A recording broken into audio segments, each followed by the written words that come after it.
I was 9 years old the first time I thought about killing my father. The idea came to me on a Tuesday morning while I watched him shave in the cracked mirror above our kitchen sink. His hands were steady, precise, running that old razor across his jaw like he was performing surgery. Those same hands that had left purple fingerprints on my mother's neck the night before. Those same hands that had taught me what fear tasted like, metallic and sharp, like blood in your mouth after biting your tongue too hard. By 12, I had moved beyond just thinking about it. I had the plan. I had the means. I had the perfect opportunity. And I came so close, so terrifyingly close that even now, 67 years later, my hands still shake when I remember how the glass vial felt in my palm that October night in 1952.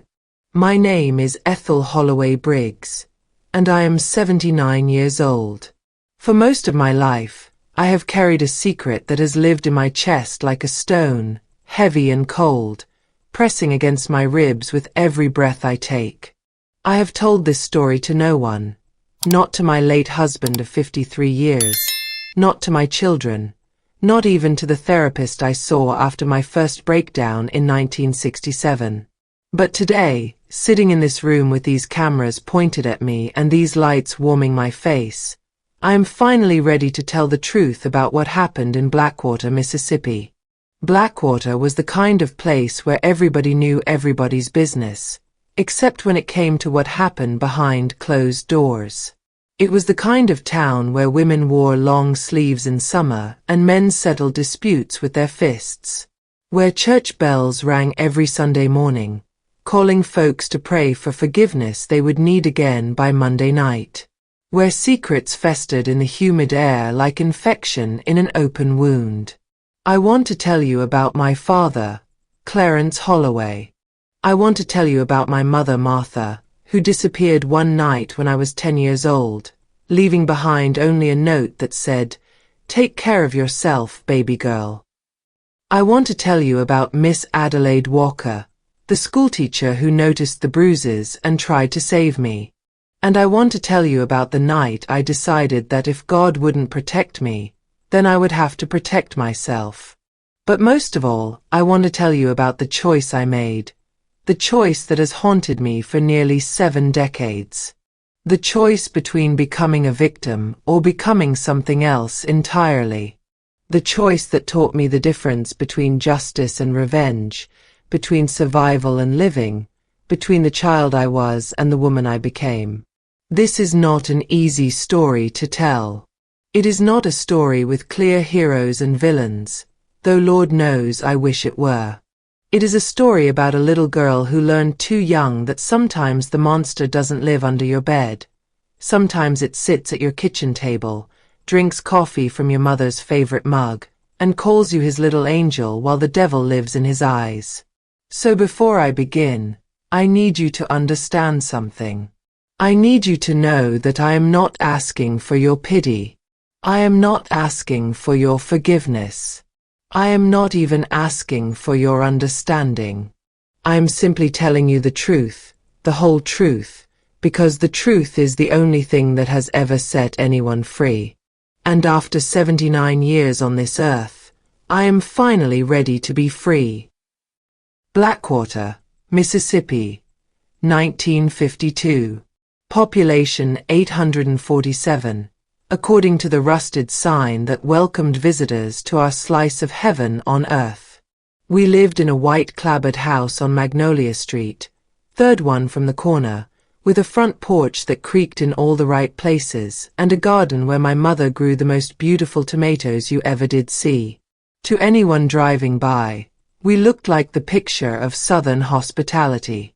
Clarence Holloway, respected deacon at First Baptist. Martha Holloway, sweet as peach tea and twice as refined. And little Ethel, their precious daughter with ribbons in her hair and Sunday shoes that never got scuffed. But windows can lie just as easy as people can. And our windows, they told the biggest lies of all. Inside that house, my father's word was absolute law. enforced with whatever was within arm's reach. A wooden spoon. A leather belt. His bare hands when he was feeling particularly generous. My mother's silence became my compass. When she stopped humming while she cooked, I knew to make myself invisible. When she started folding laundry with shaking hands, I knew to find somewhere else to be. Her quiet was my early warning system, and I learned to read it like scripture. You see, survival isn't something they teach you in school. It's something you learn in the space between heartbeats, in the moment between hearing footsteps on the stairs and knowing whether they're coming for you or walking past your door. It's something you master in the dark, when the only sound is your own breathing and you're trying to make it so quiet that even God can't hear you. For 60 years, I carried that knowledge like a loaded gun in my chest. I built a life on top of it, raised children above it, loved a man despite it. But it was always there, waiting, watching, whispering to me in the quiet moments that some secrets are too big for graves, too heavy for hearts, too dangerous for silence. This house behind me? It's been empty for 37 years now. Nobody wants to live where the hallways used to be. Folks say it's cursed, that you can still hear crying on windy nights. But I know better. That crying isn't from any ghost. It's from the little girl who lived there once, who learned that sometimes the only difference between living and dying is knowing which one hurts less. Clarence Holloway wasn't just a drunk. Drunks pass out. Drunks forget. Drunks wake up with apologies stumbling off their tongues like broken prayers. My father was something else entirely. He was a man who found purpose in other people's pain, who measured his worth by how small he could make the rest of us feel. Alcohol didn't create the monster in him. It just gave him permission to let it out. I remember the first time I truly understood what we were dealing with. I was 7 years old, hiding under my bed while he threw my mother against the kitchen wall so hard that our good china rattled in the cabinet. The sound her body made when it hit, like a sack of grain dropped from a great height, that's a sound that never leaves you. I pressed my face against the dusty floorboards and watched her feet through the crack under my door. One of her shoes had come off, and I could see her toes curled tight, like she was trying to hold on to something that was already gone. That night, after he'd finished with her and stumbled off to bed, I found her sitting on the kitchen floor, picking up pieces of a broken plate. Her lip was split, and there was blood on her yellow dress, the one she wore to church social gatherings. She looked up at me with eyes that had already started to swell shut and said, "Help Mama clean up, baby girl. We don't want Daddy to wake up to a mess." Even then, at 7 years old, I knew that broken plates weren't the real mess we were dealing with.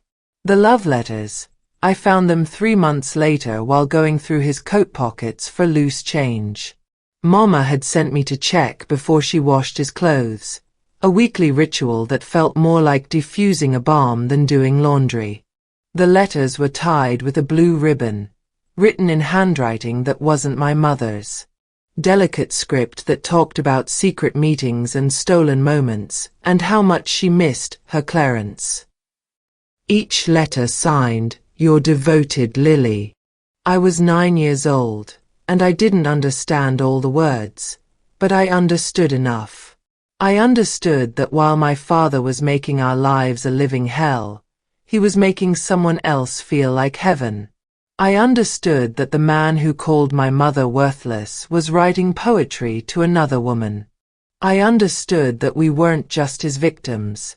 We were his afterthoughts. That's when something changed in me. Something hardened, like metal in cold water. I stopped being afraid of him and started being angry at him.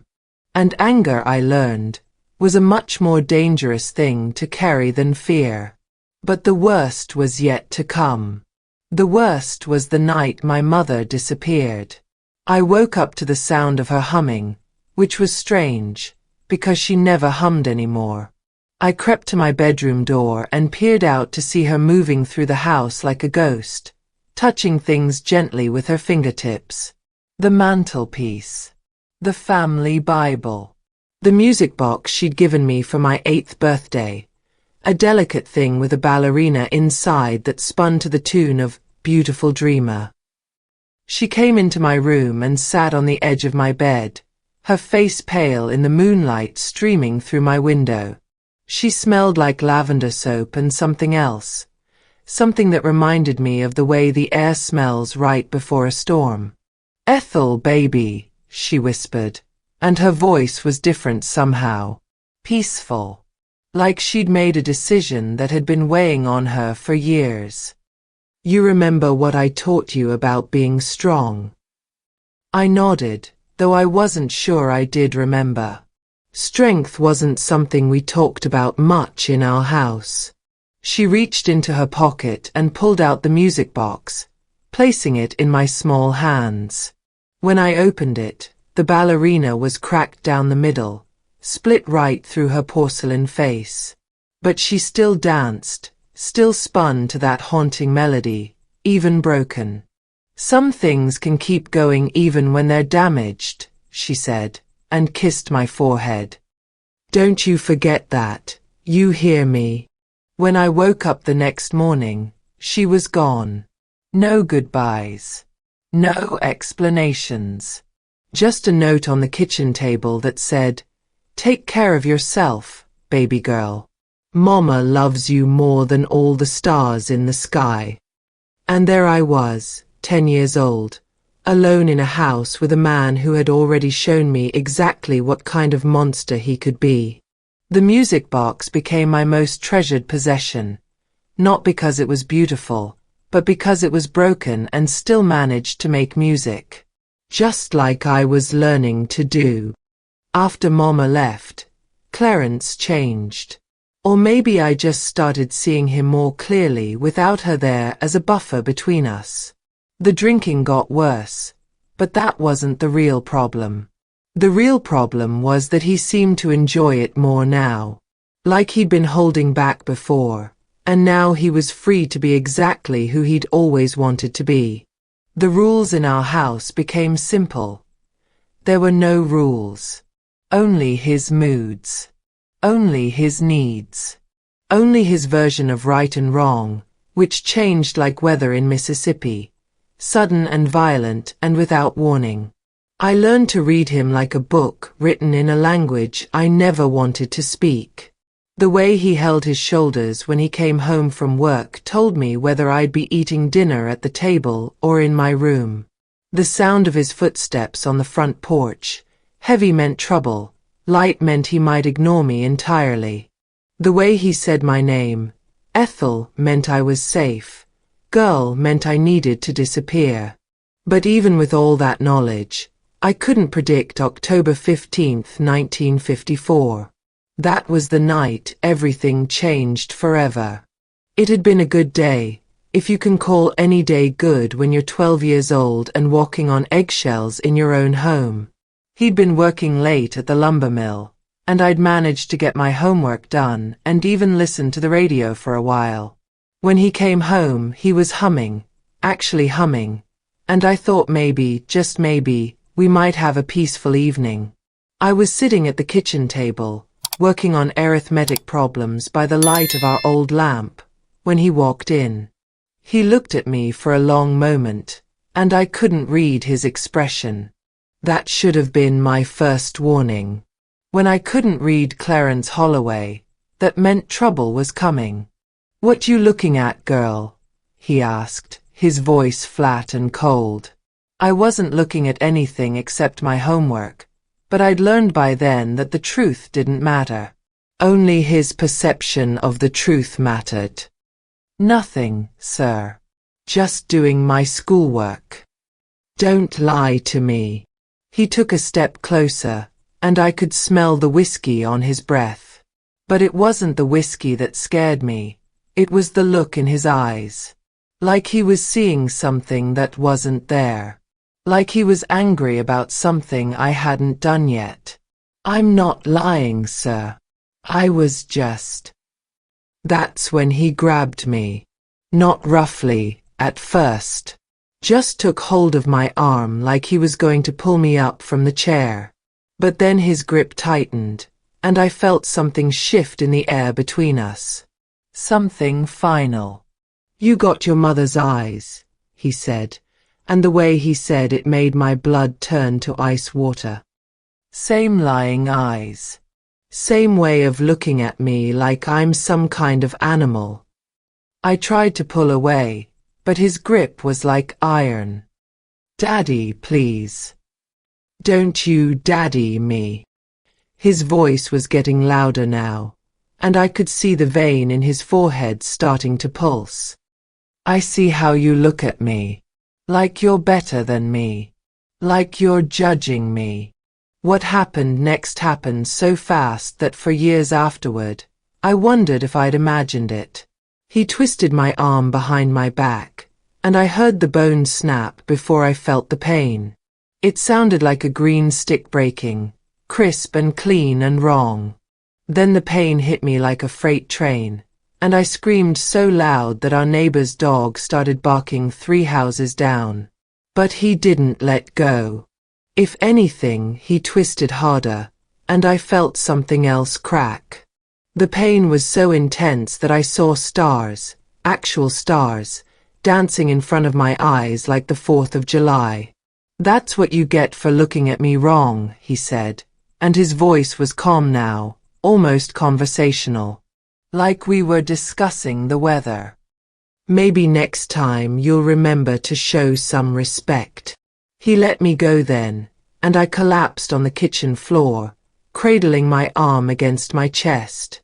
I could see the bone pushing against my skin in places where it wasn't supposed to be, and I knew without anyone telling me that this was different from the other times.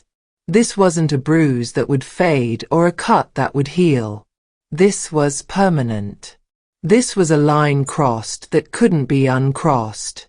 He stood over me for a moment, looking down at me like I was something that had crawled out from under a rock. Then he stepped over me and walked to the icebox, pulled out a beer, and settled into his chair to listen to the radio.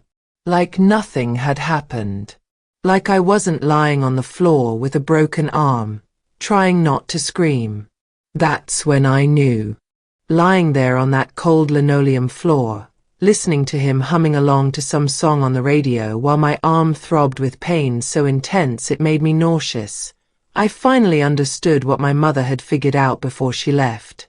He was going to kill me. Maybe not that night, maybe not the next week, but eventually. It was just a matter of time. And I made a decision. I was 12 years old, and I decided that if it came down to him or me, it was going to be him. The idea came to me slowly, over the course of several weeks while my arm healed crooked because he wouldn't take me to see a doctor. I'd been reading about poisons in a book I'd borrowed from the school library. Not because I was planning anything, at least not at first. I was just curious about how things worked. How plants could be medicine or death depending on how you used them. Foxglove, I learned, grew wild in the fields behind our house. Beautiful purple flowers that could stop a heart if you knew how to prepare them. The book said that digitalis, the poison in foxglove, could be extracted by boiling the leaves and flowers, then distilling the liquid until it was concentrated enough to be effective. I spent 3 weeks gathering the plants, always careful to pick them from different areas so no one would notice. I'd hide them in my school bag and bring them home, drying them under my mattress where he'd never think to look. The smell was sweet and sickly, like flowers left too long in water. The extraction process was more complicated than I'd expected. I had to do it in stages, always when he was at work or passed out drunk. I used my mother's old canning pot, the one she'd used to make preserves every summer.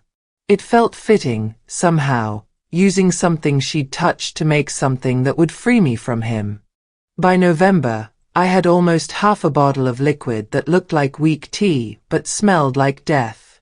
I kept it hidden in the crawl space under the house, wrapped in an old dish towel. Every day, I'd check to make sure it was still there, that he hadn't found it somehow. The plan was simple. He drank the same amount of whiskey every night, exactly 3 fingers in his favorite glass, the one with the chip on the rim. All I had to do was wait for him to pass out, add the poison to the bottle, and wait. He'd never taste it over the alcohol. He'd never know what hit him. I chose a Saturday night in December. He'd been particularly violent that week, and I had fresh bruises on my back from where he'd hit me with a broom handle for dropping a plate. I was tired of being afraid, tired of jumping at shadows, tired of wondering if each day would be my last. I waited until he was snoring in his chair, the radio playing softly in the background. I crept out to the crawl space and retrieved my bottle of poison, my hands shaking so badly I could barely hold it. This was it. This was the moment that would change everything. But when I got to the kitchen, something was wrong. His whiskey glass was empty, sitting clean on the counter. The bottle was still there, but it was full, fuller than it had been when I'd watched him drink from it hours before. I heard footsteps behind me, and I turned to find him standing in the doorway, wide awake and stone sober. In his hand was a piece of paper, the page I'd torn from the library book about foxglove. The page I thought I'd destroyed weeks ago. "Looking for something, girl?" he asked, and his voice was colder than I'd ever heard it. I dropped the bottle of poison, and it shattered on the floor, the liquid spreading across the linoleum like spilled tea. The smell hit me immediately, sweet and wrong and final. "I found this in your room," he said, holding up the paper. "Been wondering what my little girl was up to, sneaking around, acting strange. Now I know." He took a step toward me, and I backed against the counter. There was nowhere to run, nowhere to hide. For the first time in my life, I had miscalculated Clarence Holloway. "You tried to poison me," he said, and he was almost whispering now. "My own daughter tried to murder me in my sleep." I started to say, but he cut me off. "Don't you say a word. Don't you dare try to explain this away." He was close enough now that I could see the fury in his eyes, and I knew I was going to die. Not someday. Not eventually. Right now. What happened next was a blur of violence that I've spent 67 years trying to forget. He didn't just hit me. He tried to destroy me. He used his fists, his feet, anything he could reach. I remember the taste of blood in my mouth, the sound of my own breathing getting weaker and weaker. I remember thinking that this was what dying felt like. Not peaceful, not gentle, but ugly and brutal and wrong. I don't know how long it lasted. Time stopped making sense. But eventually, I heard a voice that wasn't his. A woman's voice, sharp and commanding. "Clarence Holloway, you stop that right now." I opened my eyes, the ones that still worked, and saw Miss Adelaide Walker standing in our kitchen doorway. She was still in her church dress, her hair perfectly styled, but there was something fierce in her face that I'd never seen before. She looked like an angel. A very angry angel. "Get away from that child," she said, and her voice had the kind of authority that even my father couldn't ignore. He stepped back, his chest heaving, his knuckles bloody. "This is my house, Adelaide. My family. You got no business here." "I got every business here when I hear a child screaming from 3 blocks away." She knelt down beside me, her cool hands gentle on my face. "What did you do to her, Clarence?" "She tried to poison me," he said, and he sounded like a child tattling on a classmate. "Found the evidence in her room. She's been planning to kill me." Miss Walker looked at the broken glass on the floor, then back at me. Her eyes were sad but not surprised, like she'd been expecting something like this for a long time. "Even if that's true," she said quietly, "what does that tell you about the life you've given this child?" She helped me to my feet, and I leaned against her, feeling safer than I had in years.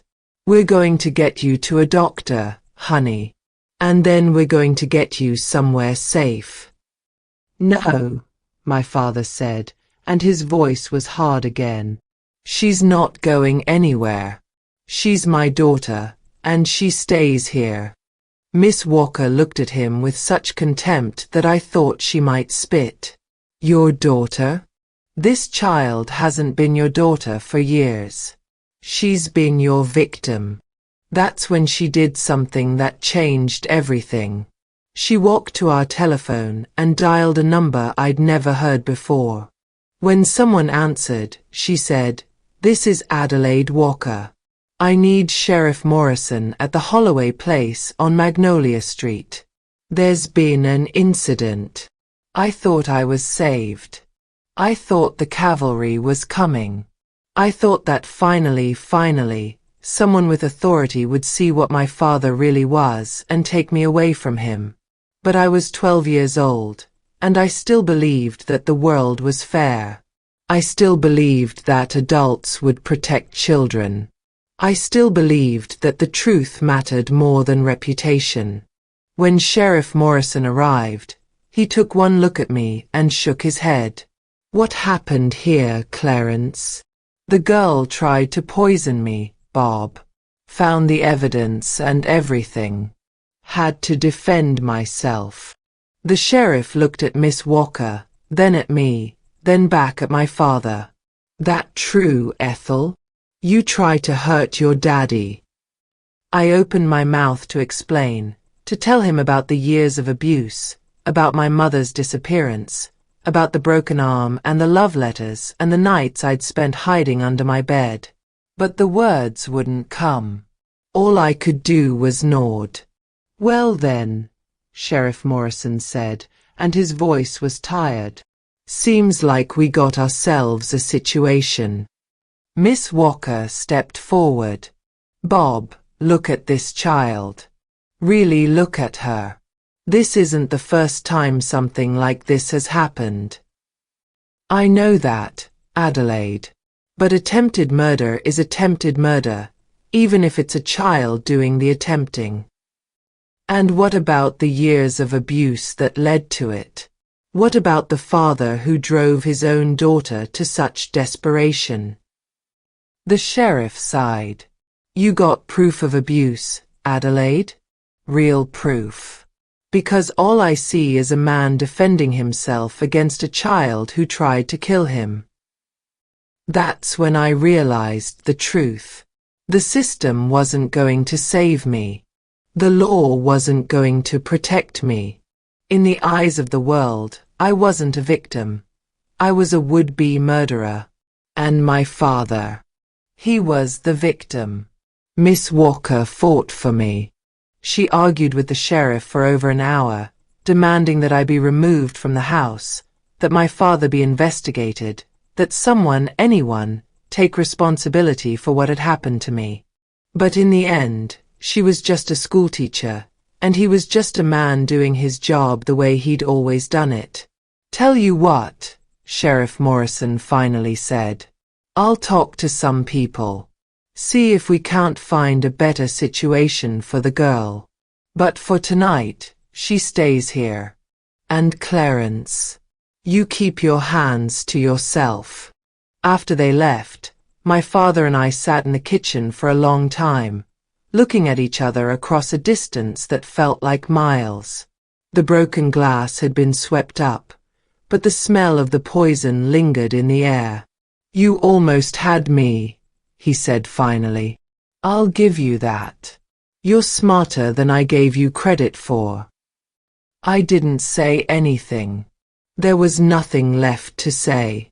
But you failed, he continued. And now you're going to have to live with that failure for the rest of your life. However long that might be. He stood up and walked toward the door, then paused.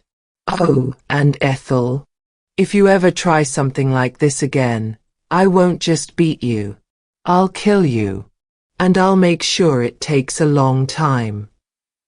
Then he went to bed, leaving me alone in the kitchen with the ghost of my mother's humming and the knowledge that I had lost the only chance I'd ever have to save myself. 5. 3 days after the sheriff left, Miss Walker came back. This time, she wasn't alone. She brought with her a woman I'd never seen before, tall and sturdy, with silver hair pulled back in a neat bun and eyes that reminded me of my mother's before the fear took them over. Ethel, Miss Walker said, kneeling down to my level, I want you to meet Mrs. Sarah Briggs. She and her husband Henry live over in Meridian, about 40 miles from here. They've been looking for a young person to help them around their farm. I looked at Mrs. Briggs, trying to read her face the way I'd learned to read everyone else's. But there was something different about her expression. Something I couldn't quite identify because I'd never seen it directed at me before. Later, I would learn that what I was seeing was kindness. Hello, Ethel, she said, and her voice was warm like honey in tea. Miss Walker has told me a lot about you.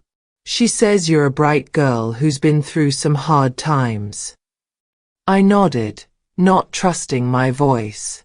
In my experience, adults who seemed nice were usually the most dangerous.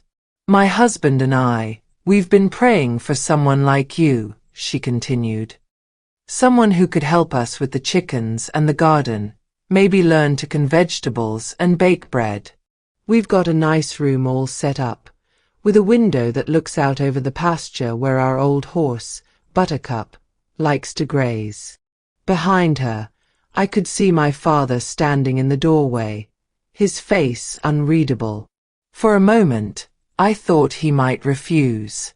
Might decide that keeping me here to torment was more important than whatever Miss Walker and Mrs. Briggs were offering him. But then Mrs. Briggs reached into her purse and pulled out an envelope. Of course, we'd pay for her help. $20 a month, plus room and board.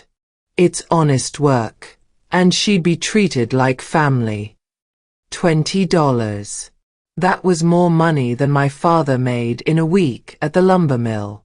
I watched his eyes light up, and I knew I was saved, not by justice, not by law, but by greed. When would you want her to start? He asked, and I could hear the calculation in his voice. Today, if possible. I've got a pot roast in the oven, and I'd hate for it to go to waste. And just like that, my old life was over. I packed my few belongings in a cardboard suitcase that Mrs. Briggs had brought. My broken music box, 3 dresses, and the library book about poisons that I couldn't seem to throw away. As we walked to their truck, I looked back at the White House on Magnolia Street one last time, trying to memorize the place where I'd learned what evil looked like. The Briggs farm was everything my father's house wasn't. Where our home had been filled with tension and fear, theirs was filled with laughter and the smell of fresh bread. Where my father's voice had been harsh and unpredictable, Henry and Sarah spoke to each other, and to me, with a gentleness I'd forgotten was possible. Henry was a tall, lean man with hands that were calloused from honest work but gentle when he showed me how to gather eggs or milk their old cow, Bessie. He never raised his voice, never lifted his hand, never made me feel like I was walking on broken glass. When I made mistakes, and I made many being city-raised and farm ignorant, he would just smile and say, "That's all right, little one. We all got to learn sometime." But it was Sarah who truly saved me. She seemed to understand, without my ever telling her, that I was like a wild animal that had been caged too long. She gave me space when I needed it, comfort when I could accept it, and patience when I couldn't do either. The first night I was there, she knocked on my door around 10 o'clock. I was lying in bed, staring at the ceiling, waiting for footsteps that never came. "Ethel, honey," she said softly.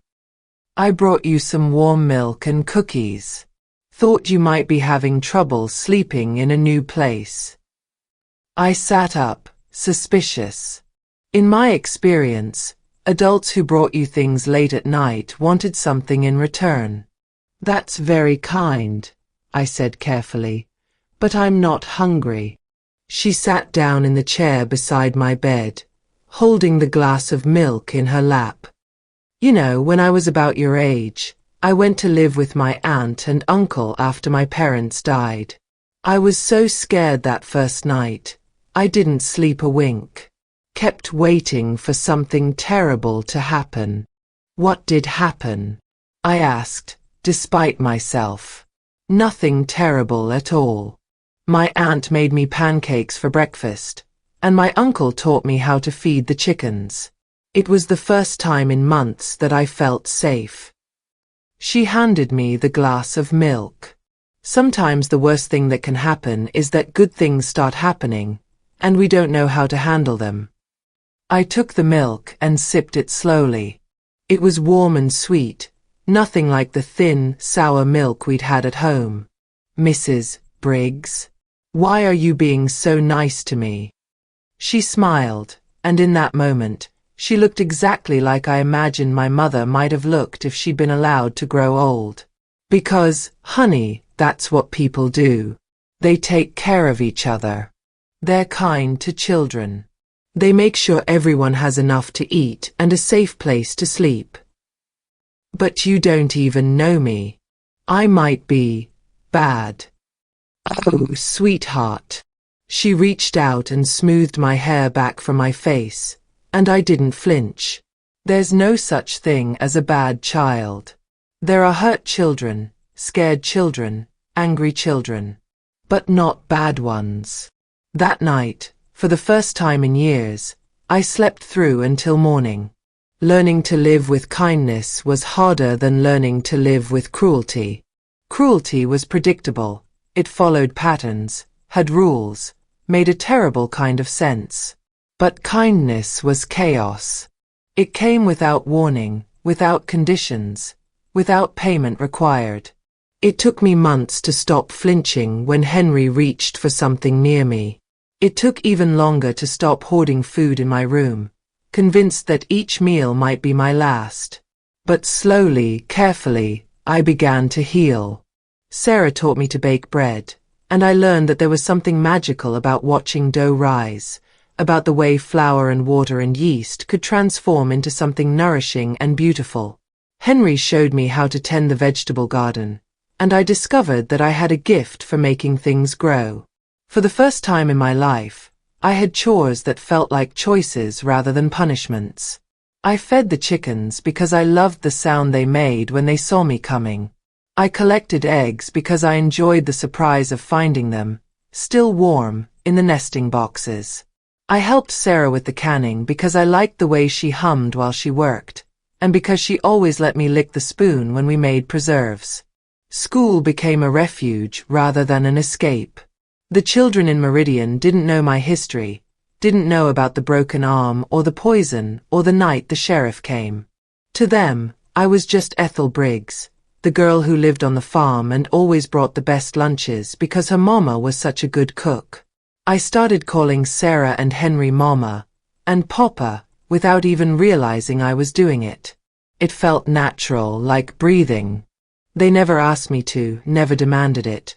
But when I slipped one day and called Sarah Mama while asking for help with my arithmetic, she smiled so wide I thought her face might crack.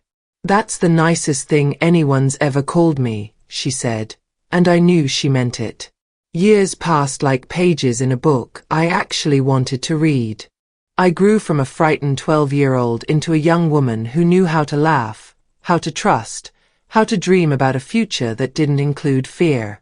I graduated from high school with honors, something that would have been impossible in my old life. I learned to drive Henry's old truck, to play the piano that Sarah had bought for me, to believe that good things could happen without bad things following immediately behind. When I was 19, I met a young man named William Briggs, no relation to Sarah and Henry, just a coincidence of names. He was kind and patient and everything my father wasn't. When he asked me to marry him, I said yes because I couldn't imagine a world where love was anything but gentle. We had 4 children together, 2 boys and 2 girls, and I raised them the way Sarah and Henry had raised me. With patience instead of anger, with explanations instead of demands, with hugs instead of fists. Sometimes, when one of my children would spill milk or forget to do their chores, I would feel my father's rage rising in me like bile. But then I would remember Sarah's voice, Henry's gentle hands, and I would choose differently. I chose differently every day for 67 years. My father died when I was 38 years old. I learned about it from a letter that arrived 3 weeks after his funeral. The neighbor who wrote it said he'd been found in his chair, still holding a glass of whiskey, his heart having finally stopped from years of alcohol and anger.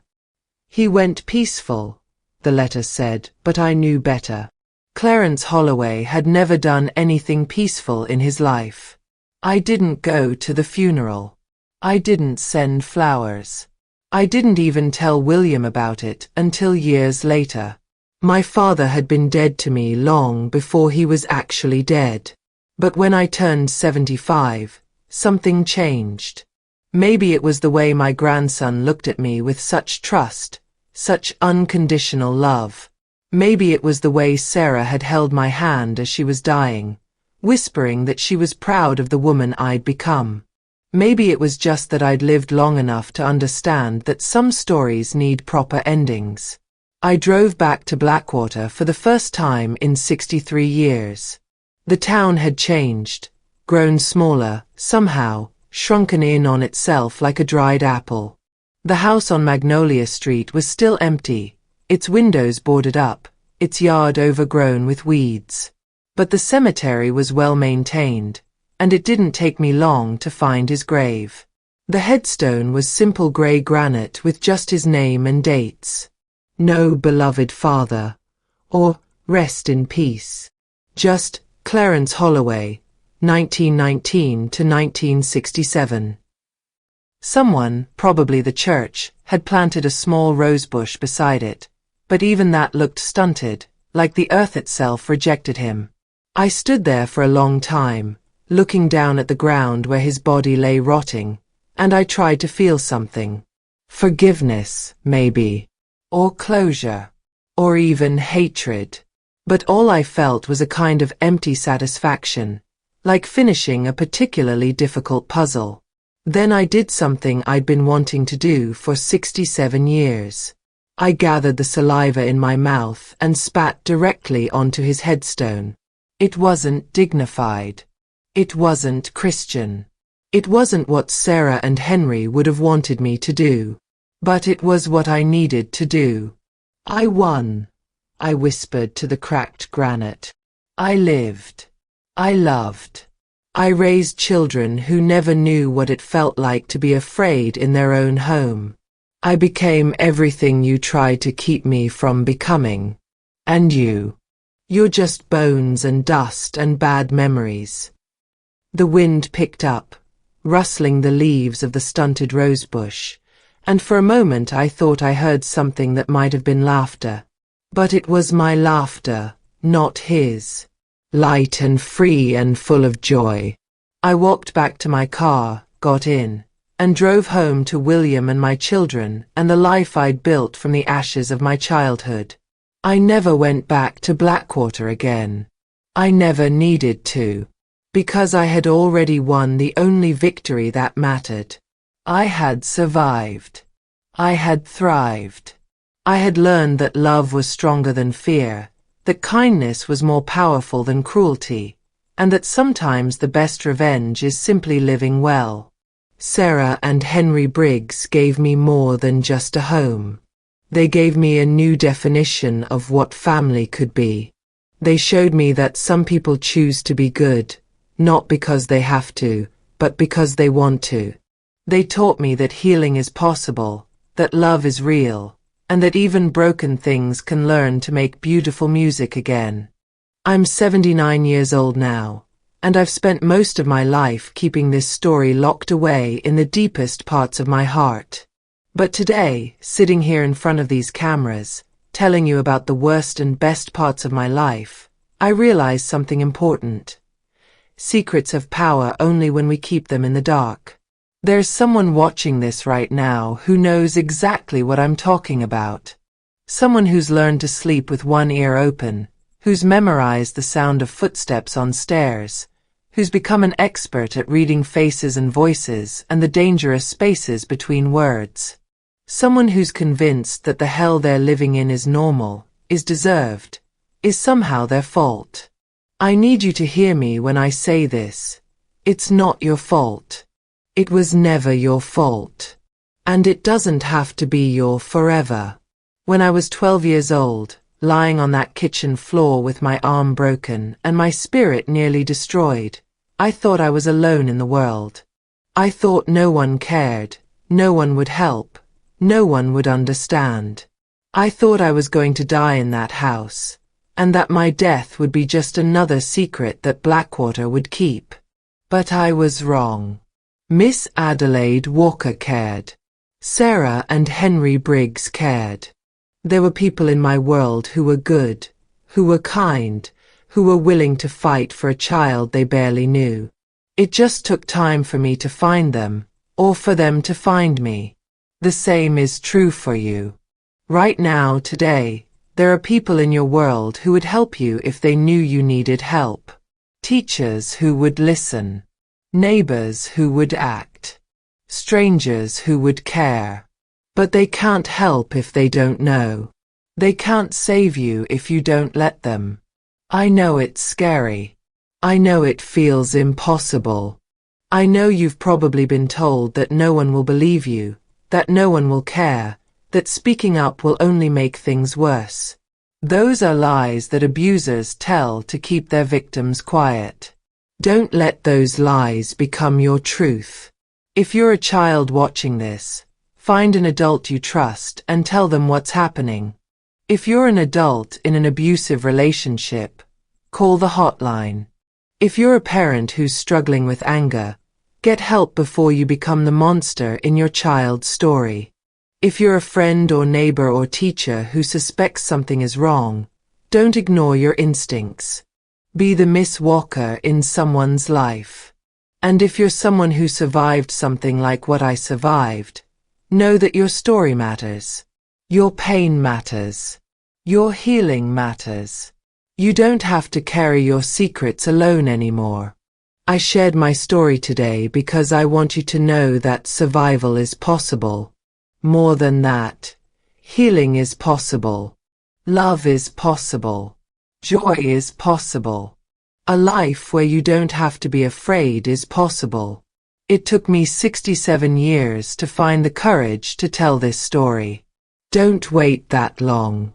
Don't let fear steal decades of your life the way it stole decades of mine.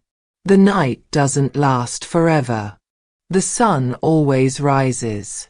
And sometimes, if you're very lucky, you'll find people who will help you remember what warmth feels like. If my story helped you in any way, please share it. Not for me, but for the person who needs to hear it. The person who's sitting in their own version of that White House on Magnolia Street, thinking they're alone. Let them know they're not. Let them know that help is real, that healing is possible, that love exists. Stories like mine need to be told. They need to be heard. They need to be shared.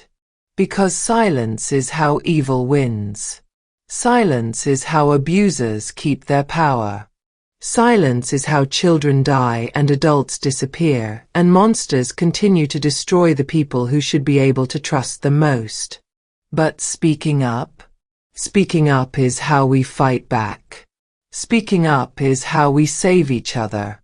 Speaking up is how we make sure that what happened to me, what happened to my mother, what probably happened to my father when he was young, doesn't happen to the next generation. To help us keep spreading these meaningful stories, please support the Grandparents Archives channel by subscribing, liking this video, and sharing it with your loved ones. I want to sincerely thank the founder of Grandparents Archives for giving me this opportunity to share my experience. Stay tuned for more touching stories on Grandparents Archives, and thank you all. I'll see you again. With love, Grandma Ethel.